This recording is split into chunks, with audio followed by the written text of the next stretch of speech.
In a previous video, I looked at how to construct synthetic peak models for PMMA. And one of the outcomes from the peak model fitted to the data was that there appeared to be an excess of CH-type chemistry in the spectrum that was measured from the as-received surface.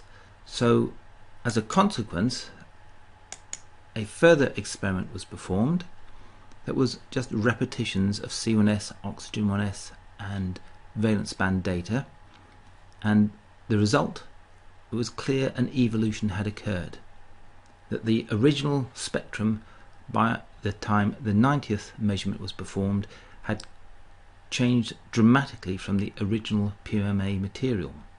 So there's evidence of degradation in the sample. So what I would like to do now is make use of these data and illustrate how I can combine information from nonlinear least squares fitting with mathematical components with the least squares approach. So I'm going to copy the selected carbon S spectra into a new file, and then I'm going to go to a file that contains the peak models that were previously created for component spectra that were calculated from the carbon S spectra, so that it identified a component spectrum that was compatible with PMMA and one that was compatible with a degraded form of PMMA. So I wish to move these two into the new file that I've just created that contains just the carbon 1s. So I copy the selected VAMAS blocks and overlaying these two component spectra with their peak models in the active tile. I now select the carbon 1s and perform the linear analysis. So it gives me the standard dialog window telling me how many basis spectra I'm going to use. That's 2, so that's correct. The number of target spectra, that's 90. These are the selected spectra, and I say yes. But because I now have regions and components on these component spectra, I get a further dialog window that asks whether I want to combine the peak models from the basis spectra to the original data in the linear least squares file. And yes, I do, because I would like to construct a peak model for each and every one of these carbon S spectra that reflects the variation as a consequence of the measurement process. And here is the linear least squares file.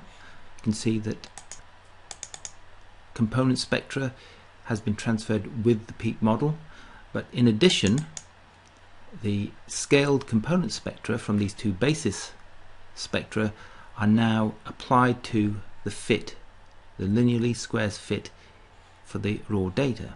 So I effectively have a peak model that has been fitted to the data.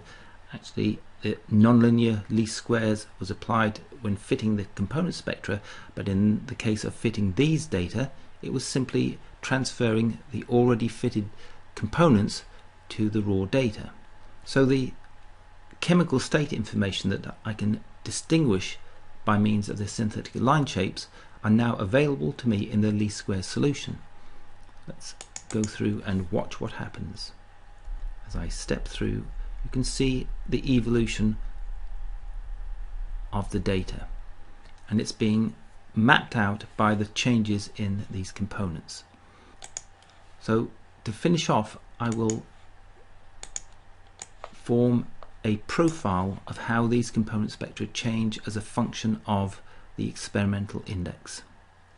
So I will go to the report spec property page with the quantification parameters dialog window, use the components button in the custom report to copy through names and formulae that are gathered from components, and then press the area report, and that produces a table which I can convert to a graph using the create profile toolbar button, and then make some slight adjustments in terms of display, and we get to see the trends that you would expect.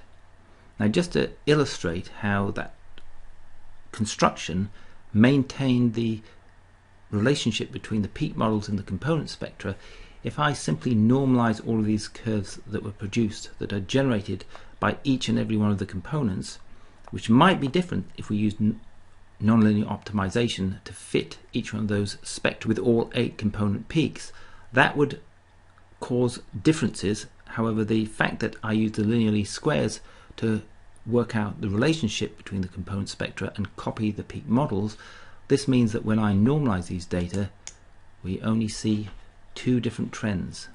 So that is to demonstrate that using the component spectra and the peak models within the component spectra, there was a strong constraint on how those components could align themselves within the original data. That constraint would be lost if I tried to use nonlinear optimization without any further constraints applied to those component peaks.